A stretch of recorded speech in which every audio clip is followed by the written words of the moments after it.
The book and its author. Back to contents.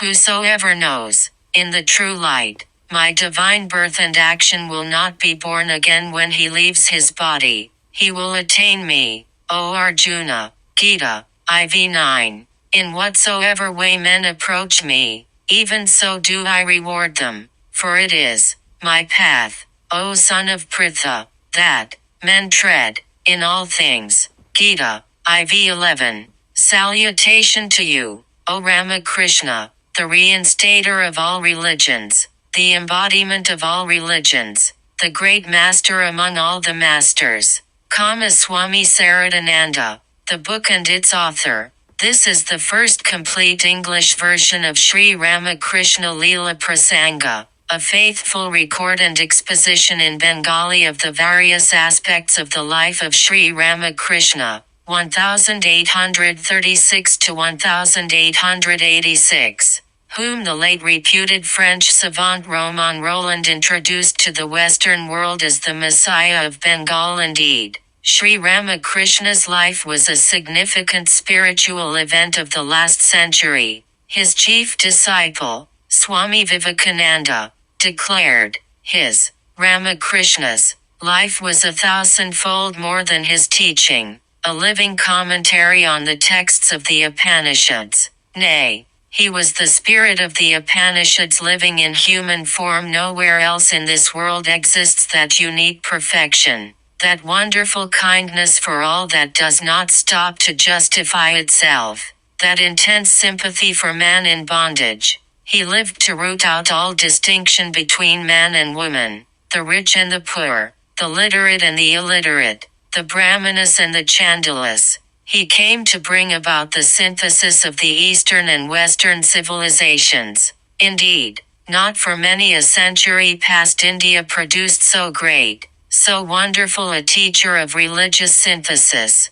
The new dispensation of the age is the source of great good to the whole world, specially to India, and the inspirer of this dispensation, Bhagavan Sri Ramakrishna, is the reformed and remodeled manifestation of all the past great epoch makers in religion. Such a life may be presented and interpreted only by a thoroughly rational mind endowed with a high order of intuitive insight and almost an encyclopedic knowledge of the spiritual realm. Sri Ramakrishna Leela Prasanga, the original Bengali biography of Sri Ramakrishna, based as it is on first-hand observation, assiduous collection of materials from different sources, patient sifting of evidence by way of an earnest effort for precision, and backed up by lucid interpretation of all relevant intricate problems connected with religious theories and practices, may easily be ranked as one of the best specimens of hagiographic literature. The book was published serially in 5 volumes in Bengali.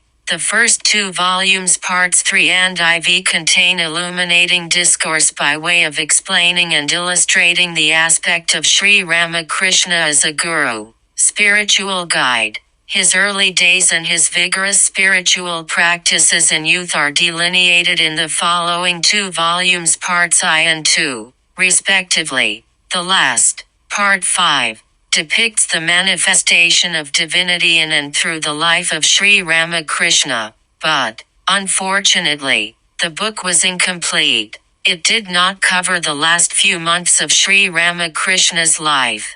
However, Romain Rolland was perfectly justified in stating, incomplete though the work remains, it is excellent for the subject. Regarding the author, the French savant cogently remarks that he is an authority both as a philosopher and as a historian. His books are rich in metaphysical sketches, which place the spiritual appearance of Ramakrishna exactly in its place in the rich procession of Hindu thought. Really, the masterly treatment of the subject gives a glimpse of the marvelous capacity of the author, his wide experience, vast erudition, spirit of rational enquiry and, above all, his far-reaching spiritual achievements may be discerned even by a casual reader of the book. An acquaintance with some details of the author's life, may prove interesting and helpful to the readers of the present English publication of the work. It will enable them to appreciate its worth as an authentic and comprehensive record of an epoch-making spiritual phenomenon, the hallowed life of Sri Ramakrishna. Hence the following outline. The author was Swami Saradananda, one of the outstanding monastic disciples of Sri Ramakrishna. Before he took orders, his name was Sarat Chandra Chakravarti. He was born in December 1865, of a fairly well-to-do Brahmin family residing in central Calcutta. His early life showed unmistakable signs of a saint in the making. Sedate and polite by nature, he had a robust physique, a sharp intellect and a highly sympathetic heart. Easily the best boy of his class, Sarat Chandra made his mark also in the debating society of his school, though it was not possible for him to hurt anybody's feelings by a harsh word or a caustic taunt. His loving heart invariably prompted him to serve any ailing acquaintance, be he a relative, a friend, a neighbor or a menial, and this even if the disease was an infectious one. To crown all, a remarkable feature of Sarat Chandra's mental makeup was its precocious bias for religion. Even as a little boy he evinced an instinctive craving for religious rites. Mimic worship was the child's favorite play. As he grew up, this play gradually turned into the most serious pursuit of his life. Born of an orthodox Brahmin family, he inherited a profound reverence for the traditional Hindu religion. Towards the end of his school days his faith was fairly secured on rational grounds as he came in touch with a sophisticated form of Hinduism through the new dispensation movement of the Brahmo Samaj. His ardor for spiritual growth got a fresh stimulus when in St. Xavier's College he contacted the Holy Bible and became inspired by the life and teachings of Jesus. Lastly, it was during his college days that he lighted upon an exalted spiritual guide who resolved all his possible doubts regarding the truth behind all religions, and by whose surging spiritual power the course of Sarat Chandra's life was entirely changed. The spiritual guide was Sri Ramakrishna, then known as the Saint of Dakshineshwar, a northern suburb of Calcutta. The news of a towering spiritual personality residing in a Kali temple in that suburb had been spreading for some years among the Calcutta public through several Calcutta journals, particularly under the auspices of the Brahmo Samaj. This was drawing a stream of pious visitors, young and old, from Calcutta to meet the saint. Sarat Chandra and his cousin Shasi, later Swami Ramakrishna, were caught in the current. Both of them were then college students and were in their teens when one day in October 1883, they went over to pay their respects to the saint. Sri Ramakrishna appeared to be waiting for such pious young souls. As soon as he met them, he hailed them with delight and made them his own by his endearing and edifying talks. By his sweet and simple words he burnt deep into their minds the supreme need of renouncing sense enjoyments for realizing God. They felt instinctively that in Sri Ramakrishna they had found a worthy guide on the spiritual path. After this first visit Sarat Chandra made it a point to come alone to meet the saint every Thursday, which was a holiday in his college.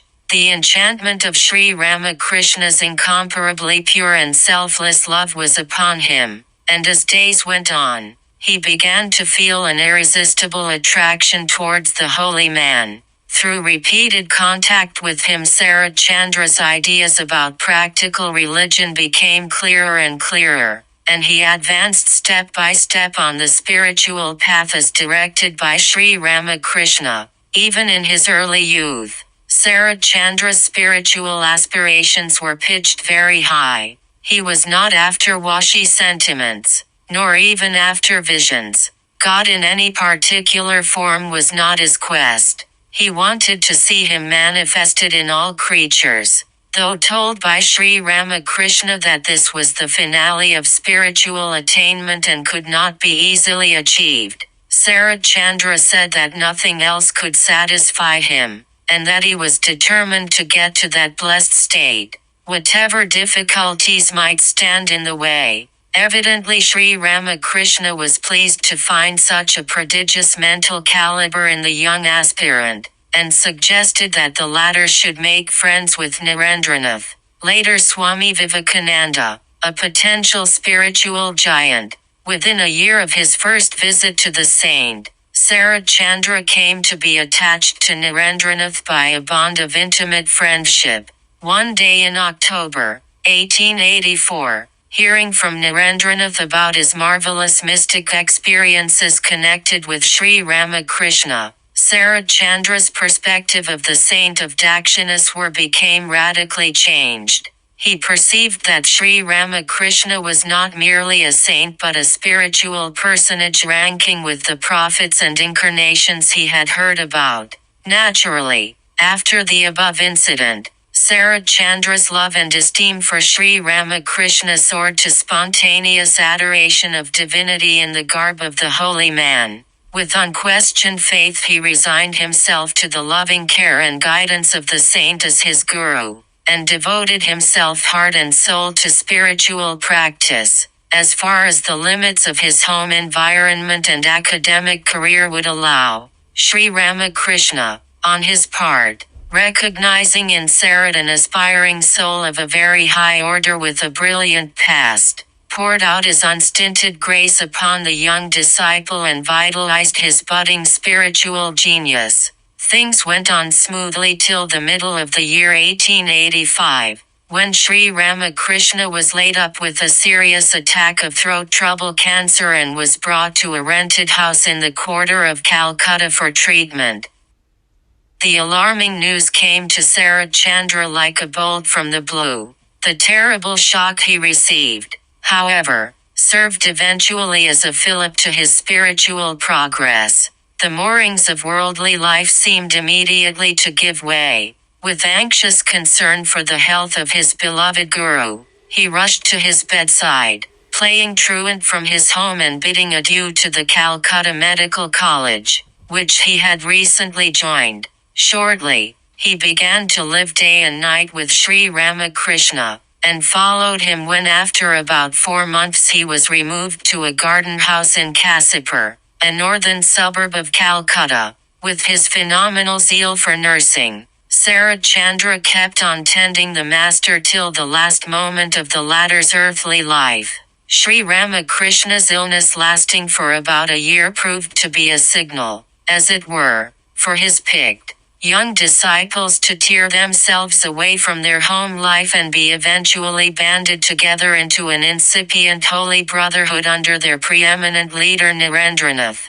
They came obviously to nurse their beloved Guru, but stayed on to be drilled into monastic life. It was in the Kasipur garden house that one day Sarat Chandra with most of his comrades received from Sri Ramakrishna the achar cloth, the distinct garb of a Hindu monk. It was here that, under the master's instructions and encouragement, they learned to beg their food like sannyasins in order to practice complete resignation to providence as well as to purge their minds of deep-rooted egotistic tendencies. Thus inspired by their guru with the highest spiritual ideals, and ushered symbolically into monasticism, they forgot all other concerns except the service of their beloved master and an intense devotion to spiritual practice. In this way the lofty aim of realizing God was rooted deeply in their minds.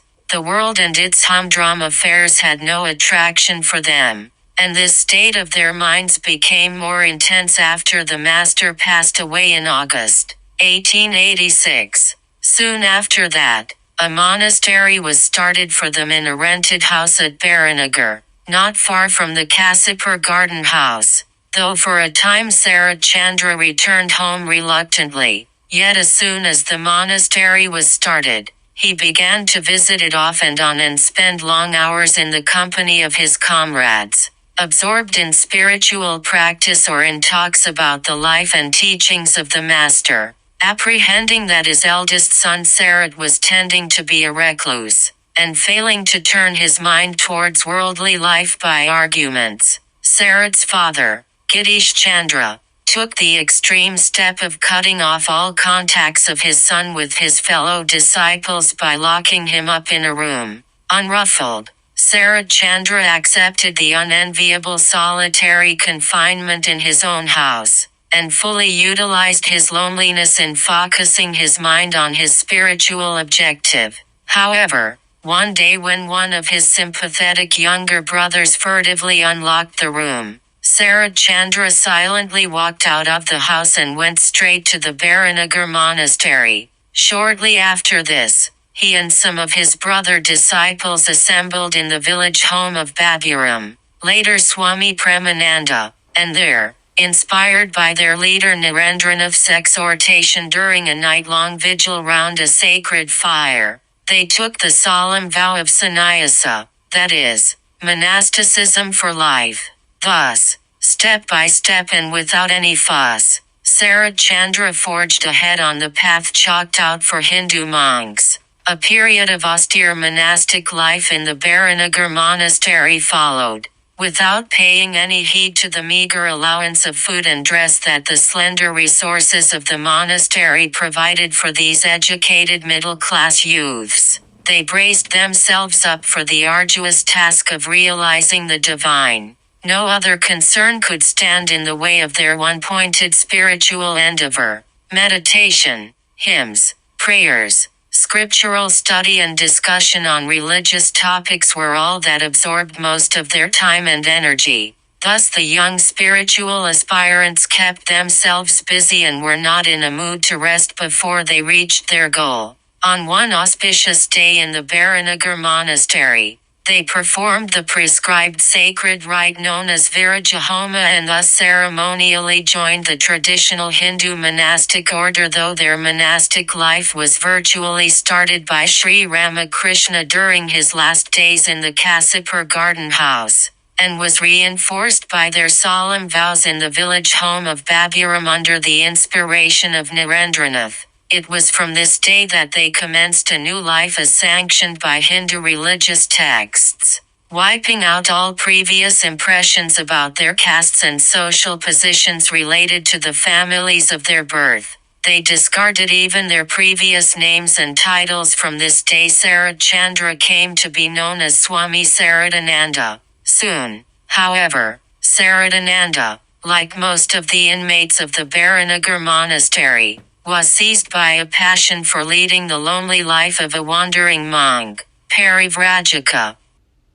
Even the company of his brothers as well as the comparatively secure life within the monastery sat on his nerves as an unbearable bondage. He felt an indomitable urge for moving about from place to place as an unfettered soul in pursuit of his spiritual aim, depending absolutely on God for food and shelter. Sacred cities, river banks and Himalayan retreats, rich with spiritual associations piled up by saints and sages through scores of centuries, made their irresistible appeal to his pure mind. His first sojourn outside the Baranagar monastery was at Puri, the seaside holy city of Jagannath. After a time he came back, and went out again to spend a considerable time in various sacred places in northern India. Through Banaras and Ayodhya he proceeded to Rishikesh, where, absorbed in spiritual practice, he stayed on for some months leading the traditional life of Hindu monks. In the summer of 1890, he climbed up the Himalayas to visit Kedarnath, Tunganath and Badrinarayan, and in July came down to Almora, where within a month he met Swami Vivekananda. With the latter he went again to Rishikesh through the Garhwal state. Then, after spending some time in Meerut and Delhi with Swami Vivekananda, he went down to Banaras, visiting on the way holy places like Mathura, Vrindavan and Prayag Allahabad. After another period of intense spiritual practice in the holy city of Banaras, he had an attack of blood dysentery, which eventually brought him back to the Baranagar Monastery in September 1891. On recovery, he went to Jairamvati to pay his respects to the spiritual consort of Sri Ramakrishna, known to the devotees as the Holy Mother. The itinerary of a wandering monk like Swami Saradananda may be followed in detail, but the path traversed by his mind speeding through spiritual experiences cannot be mapped. How, when and by what stages his spiritual genius unfolded itself completely, cannot be traced. Thus the most interesting and substantial contents of his life remained like a sealed book in the bosom of the sage. In 1892 the monastery was shifted from Baranagar to Alambazar, a place nearer to the Dakshineshwar temple. For a fairly long time before and after that, the Brotherhood had no knowledge of the whereabouts of their leader Narendranath, till they were thrilled to learn that their itinerant brother had crossed the seas and burst upon the American society in the wake of the Chicago Parliament of Religions as Swami Vivekananda, the cyclonic monk of India. From March 1894, the latter kept himself in touch with the Brotherhood of the Alambazar Monastery through regular correspondence, and went on inspiring it to step out of the traditional monastic seclusion and to inaugurate a new order of Hindu monks accepting as its motto individual salvation together with the service of deified humanity. 2 years later he called Swami Saradananda to assist him in his Vedanta movement in the West. Accordingly, on the 1st of April, 1896, Swami Saradananda reached London, where about a month later Swami Vivekananda arrived for the second time from America. After delivering a few discourses in London, Swami Saradananda had to go over to the United States and join the Vedanta Society that had already been established by Swami Vivekananda in New York. There he set about doing some solid work through his interesting lectures on the Vedanta and the ideas and ideals of the Hindus, as well as through his edifying classes on the yoga system. He made precious contributions to the Greenacre Conference of Comparative Religions, the Brooklyn Ethical Association, and to the interested elite of Boston and New York by way of introducing the Hindu view of life to the American public.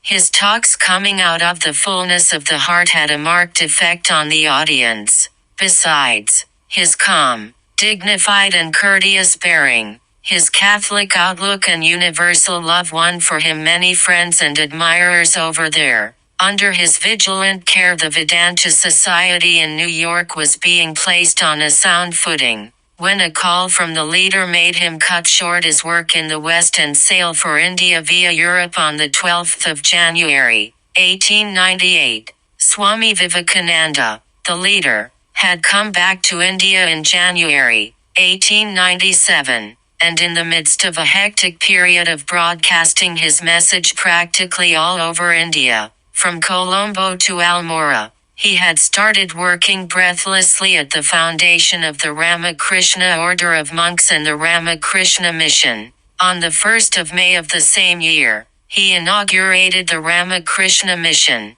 an association of lay and monastic members for carrying on spiritual and humanitarian work. Within a year after his arrival, the monastery at Alambazar was shifted temporarily to Nilambar Mukherjee's garden house at Bilur, where close by, on the western bank of the Ganga, a suitable site was purchased for building up a permanent monastery for the Brotherhood. At this stage Swami Saradananda's service was requisitioned for piloting the Ramakrishna Mission as its secretary as well as for organizing the management of the monastery.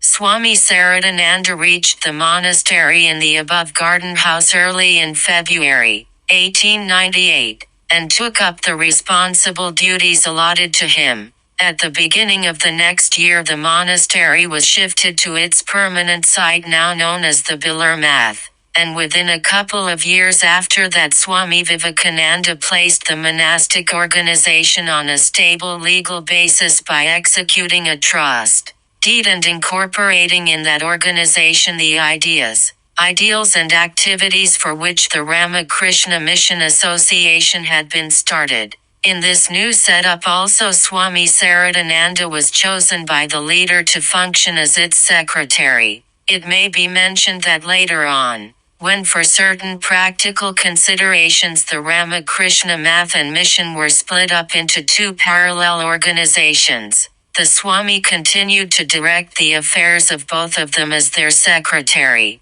With the allegiance of a faithful follower, Swami Saradananda stuck to this post right up to the end of his life, considering it to be a sacred task entrusted to him by Swami Vivekananda. However, Swami Saradananda, equipped with his fresh experience of the Western methods of organization, quickly brought the internal affairs of the monastery into perfect order. Under his care and guidance, a routine life divided between spiritual practice, scriptural study and household jobs went on like clockwork within the monastery. Moreover, with his knowledge of the needs and temperaments of the Western people, he applied himself in right earnest to training up preachers for the West from among the deserving young monks. On the top of these, he had to attend to quite a number of occasional duties at the instance of the leader. Within a few months of his arrival from America,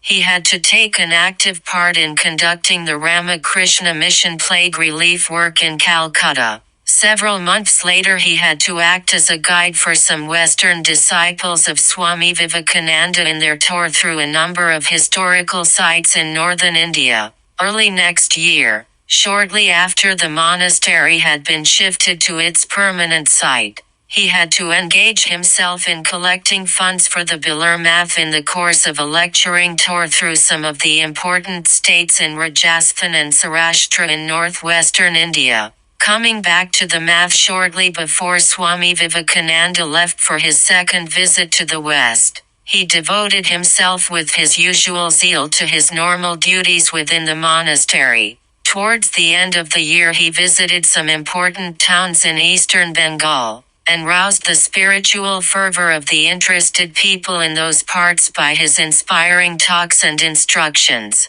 Swami Vivekananda returned from his second tour in the West towards the end of 1900. He executed the Bilur Math Trust deed in January 1901, and in July 1902 he passed away, leaving the Ramakrishna Math and Mission to the care of the trustees, of whom Swami Brahmananda and Swami Saradananda held the pivotal positions of the president and the secretary respectively. In spite of the severe shock of separation from their beloved and esteemed leader, Swami Saradananda proceeded to shoulder the onerous responsibility of the day-to-day administration of the Math and Mission under the inspired guidance of the President Swami Brahmananda, the spiritual child of Sri Ramakrishna. Shortly, Swami Saradananda took upon himself the additional task of running and editing the Bengali monthly magazine, Udbodhan, that had been started about 3 years back under the direction of Swami Vivekananda and was being ably conducted by one of his brilliant colleagues, Swami Trigunadadananda. As the latter had to leave India for joining one of the preaching centers of the mission in the United States, the magazine was about to stop for want of a capable organizer, when Swami Saradananda stepped in. Under his efficient and persevering care the Udbodhan went on gaining in popularity, as had been desired by the departed leader, and its financial condition gradually looked up. After several years of keen struggle and hard work it became possible for the Swami to move the Udbodhan office to a permanent house of its own. It was to find a permanent Calcutta residence for the Holy Mother that the Swami felt the urge of getting up the building as quickly as possible, even by incurring a loan on his own responsibility. The upper story of the house was reserved for her residence when she would come to stay in Calcutta in order to bless the monks and novitiates of the Ramakrishna order as well as hundreds of devotees from far and near. She graced this house by her first visit on May 23, 1909. Of course, the additional purpose of the house was to accommodate the office of the Udbodhan, which was fast developing into a publication concern mainly of Bengali books comprising mostly of what is known as Ramakrishna Vivekananda literature.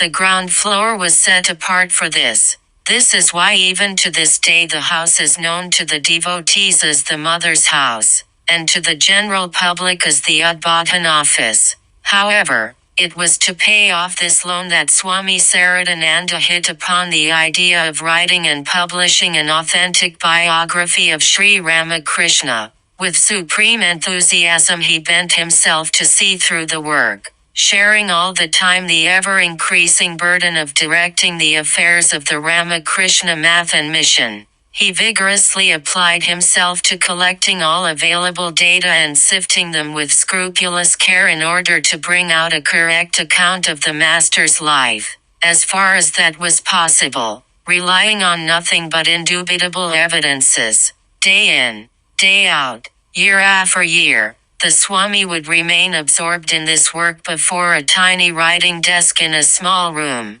Though distracted now and then by visitors or by pressing duties in connection with the Math and Mission, this was the genesis of the brilliant Bengali production, Sri Ramakrishna Leela Prasanga, that came out first serially as articles in the Udbodhan since 1909 and then in 5 volumes between the years 1911 and 1918. In 1909 the Ramakrishna Mission was organized as a separate body for carrying on philanthropic and educational activities among all sections of people, irrespective of caste, creed or color. Branch centers of the Ramakrishna Mission as well as those of the Ramakrishna Math were opened one after another in different parts of India and in certain foreign lands, and these went on multiplying as years rolled on. Besides, occasional relief works during widespread calamities due to floods, famines, earthquakes or epidemics in this country had to be organized and conducted from time to time naturally. The task of piloting all these as the secretary of both the Math and the Mission became more and more arduous as years went by. Yet Swami Saradananda was always found equal to the occasion. With his usual calmness he would silently and unostentatiously direct the affairs, meeting embarrassing situations sometimes and solving many a complicated problem arising out of them. It was through his bold and sagacious handling that a number of political inspects aspiring for spiritual life could join the Ramakrishna order and put in valuable work unmolested by the government. When the political authorities looked askance at even social service organizations, it was through his efforts that the Ramakrishna Mission could carry on its activities unhampered by any governmental measure. Beneath the intense and multifarious activities of Swami Saradananda, one may perceive the supernormal lineaments of his inner life. It is through a seer's responses to the world outside that one may possibly get a clue to the source of his inspiration and energy. The following incidents of Swami Saradananda's life obviously give such a clue. Towards the end of 1898, while he was traveling in a tonga from Rawalpindi to Srinagar in Kashmir in order to meet Swami Vivekananda and his party, he gave a convincing proof of his marvelous equanimity in the face of a perilous situation. It so happened that all of a sudden the horse took fright and crazily rushed downhill with the vehicle at a breakneck speed. Luckily, its mad career was arrested some way down by a big tree standing on the sloping hillside. When Swami Saradananda quietly came out of the carriage, at that very moment a heavy boulder crashed down from above and, sparing his person by a few inches, fell upon the horse and killed it on the spot. Absolutely calm all through the incident that might very well have cost his life, the Swami remained a disinterested witness of the entire scene like a true sthita prajna, one whose consciousness is anchored in the higher self. The extraordinary quietude of a liberated soul before a precarious situation was also demonstrated through some other thrilling incidents of his life. On his voyage to London in 1896, when his ship was overtaken by a cyclone in the Mediterranean, the Swami sat unmoved, witnessing dispassionately the panicky stampede and desperate cries all about him. On another occasion, later in life, while crossing the Ganga in a country boat that was about to be capsized by a violent storm, the Swami sat unperturbed, as if there was nothing serious about him to take notice of. His absolutely unconcerned attitude went so far as to impel his panicky companion to make a rude gesture. Such behavior of the dismayed companion drew only a genial smile from the Swami. Another incident of a different nature has a peculiar significance, reminding one of Sri Ramakrishna's vision of Swami Saradananda's previous life as a companion apostle of Jesus. On his way to London from India, when he visited St. Peter's Cathedral in Rome, his mind was abruptly whisked off to a superconscious plane, and he fell into a deep mystic trance, samadhi. What he actually saw and felt at that time remained a closely guarded secret of his life. One may reasonably guess, however, that the holy cathedral associated with the sacred memory of the apostles of Jesus stirred up a vivid recollection of his previous life as had been visualized by the Master, and drowned for the time being his consciousness of his immediate surroundings. Swami Saradananda's spiritual eminence read through these significant incidents of his life was verified by a few hints given by him on some rare occasions. On the pages of his personal diary one finds repeated mention of his direct communion with the Divine Mother. Then his following explicit admission while dedicating his illuminating Bengali book Bharat Shakti Puja Worship of the Divine Mother in India, may be cited as another instance to the point. The book is dedicated with great devotion to those by whose grace the author has been blessed with the realization of the Divine Mother in every woman on earth. This shows to what a peak of spiritual experience his mind had been lifted. Indeed, such a realization is the very goal of mother worship tantrika sadhana. Incidentally, it may be mentioned that Swami Saradananda went through a course of this kind of spiritual practice within about a couple of years after his return from the West. Later in life, in answer to the repeated and earnest queries of a monastic attendant regarding Swami Saradananda's spiritual attainment, a significant hint escaped unawares from the Swami's usually tight lips. Nothing beyond my spiritual experience has been recorded in the book, Sri Ramakrishna Leela Prasanga, and this book is replete with spiritual realizations of various kinds, including the highest one of transcendental oneness in Nirvikalpa Samadhi. This hint sums up the core of his inner life as that of a liberated soul, a seer of the ultimate verities of life and existence. However, over and above all other activities of Swami Saradananda connected with the math and the mission as well as with the composition and publication of his master's biography, his primary concern appeared to be looking after the ease, convenience and health of the Holy Mother. He regarded her as the Divine Mother incarnate and placed himself completely at her service. Whether she stayed in her rural home at Jairamvati or in the city, the Swami was all attention to her.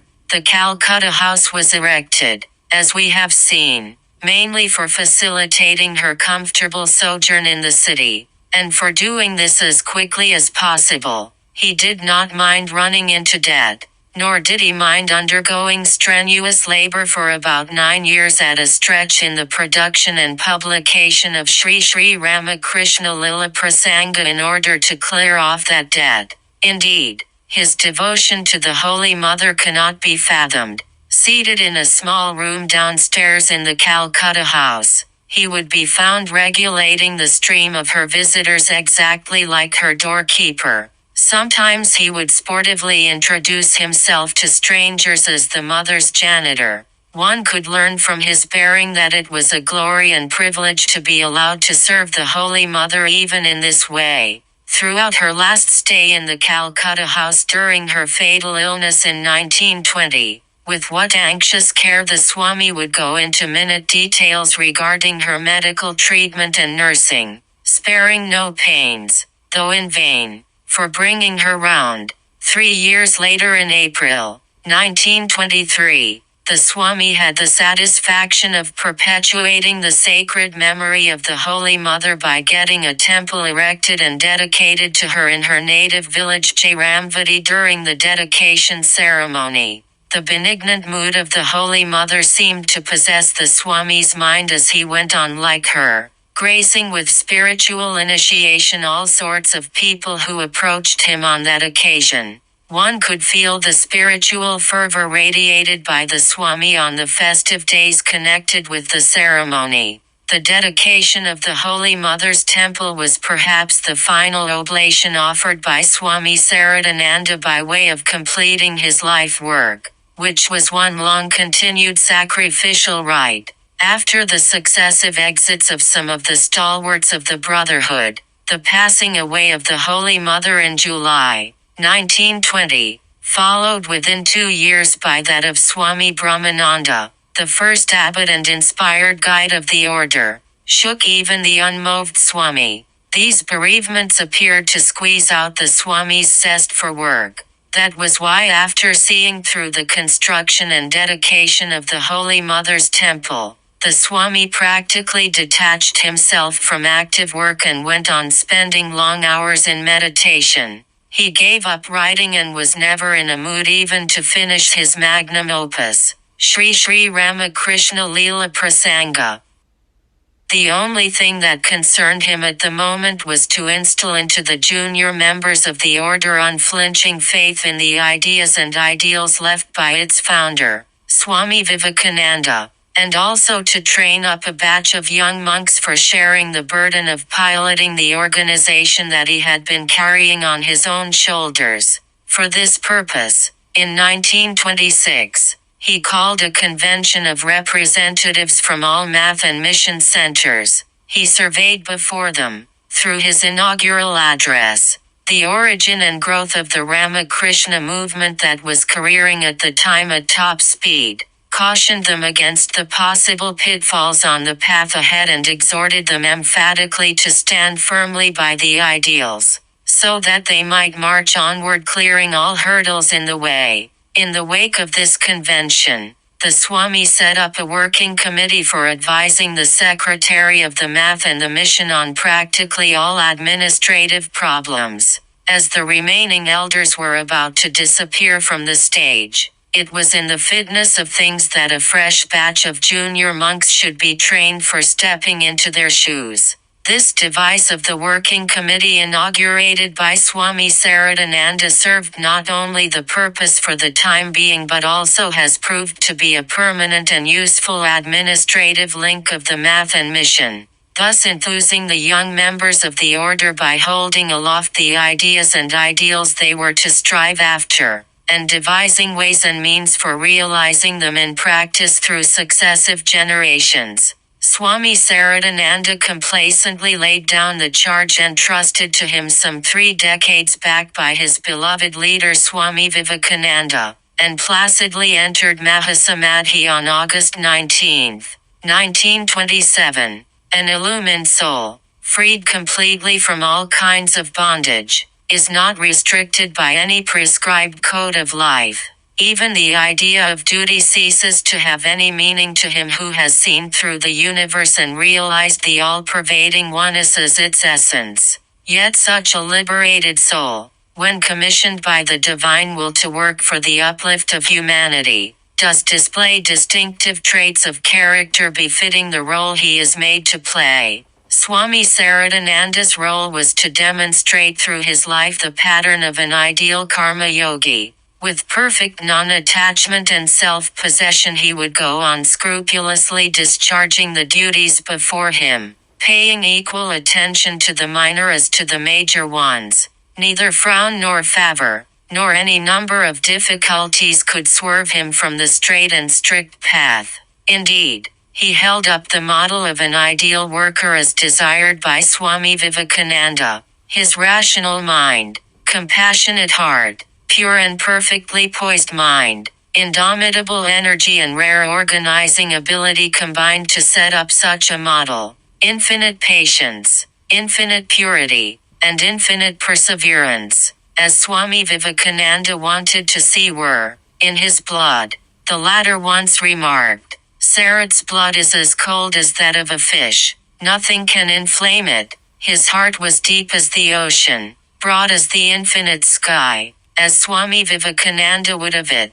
Swami Saradananda saw potential divinity even in the worst sinner, and tried to the last to work it up with extreme love and sympathy. Truculent and refractory persons thrown over by his colleagues found refuge under his benign care, and they naturally gathered round him. Indeed, he was a living illustration of the truth of Swami Vivekananda's assertion. The man of renunciation sees all with an equal eye, and devotes himself to the service of all, without any air of superiority. He treated all people alike with love and tenderness. He never cared for his personal ease and comfort. He would hardly accept any corporal service even from his own disciples. But he was ever ready to face any amount of hardship or even to hazard his life for helping others out of danger. While crossing a ravine on the Himalayas on his way to the Badrinarayan temple, he handed over his stick to one of the fellow pilgrims, an unknown old woman. Without thinking for a moment what a risky adventure it would be for him to get over the steep hillside without a staff in his hand for support, he would be found by the bedside of patients suffering from contagious fatal diseases, whom their own kith and kin would not dare contact. His solacing words would give relief to many a person aching with mental agonies. A distinctive mark of personality was stamped on his general demeanor. It was an object lesson on decorum. Even those who were punctilious about etiquette would be captivated by his winning manners. The patience he would usually exhibit while listening to and answering even silly questions from youngsters was surely marvelous. His sweet and soothing voice would often take the edge off any harsh word that he might have to utter by way of rebuking an offender. It would sound like a mother's appeal to her erring child. Yet this motherly voice was balanced by an awe-inspiring solemnity, and these combined effectively to produce the desired effect on the conscience of the guilty. Swami Saradananda was an exemplar of methodical work, slow, steady and regular in his movements. He would regard even a trifle with as much serious attention as it deserved. Any undertaking, big or small, was equally sacred to his thoroughgoing mind as an act of worship. Always cool in judgment, he was hardly found to rush to any decision on insufficient or unreliable data before him. He was perfectly rational, considerate and psychological in his methods while dealing with men and their affairs. Lastly, love for orderliness was an innate virtue with him, though quite simple in his requirements. He would scrupulously see that everything about him was kept neat and tidy.